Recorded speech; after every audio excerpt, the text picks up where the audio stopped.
Praise lord. మన ప్రభువైన యేసుక్రీస్తు నామమున అందరికీ ఈ ఉదయకాల సమయమున శుభాభివందనములు తెలియజేసుకుంటున్నా. ఈ దినం దేవుని యొక్క వాగ్దానమును మనం విందాం. అది యాకోబు రాసినటువంటి పత్రిక 1వ అధ్యాయము 22వ లేఖనాన్ని మనం చదువుకున్నట్లయితే, మీరు వాక్యము ప్రకారము ప్రవర్తించువారై ఉండుడి అని దేవుని వాక్యం సెలవిస్తారు. వాక్యము అనగాని మనకు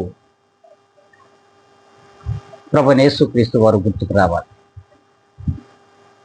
ఆ వాక్యము దేవుడై ఉన్నాడని,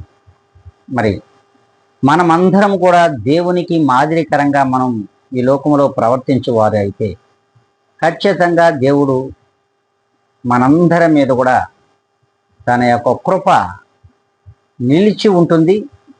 తన యొక్క దక్షిణ హస్తము క్రింద ప్రతి ఒక్కరిని కూడా ఆయన నడిపిస్తాడు.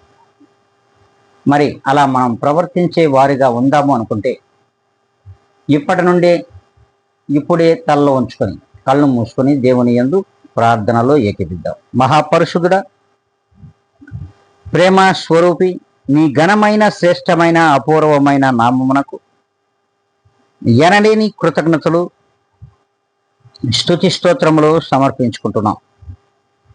ప్రభా, మరొక నూతనమైన దినములు నూతనమైన వాగ్దానము చేత మీకు మాదిరికరంగా మేము ప్రవర్తించుటకు కావలసిన కృపను సహాయమును మెండుగా మా అందరిపైన దయచేయమని బ్రతిమలాడుకుంటూ వీక్షించుతున్న ప్రతి ఒక్కరిని మీ చేతులకు అప్పగిస్తున్నాను.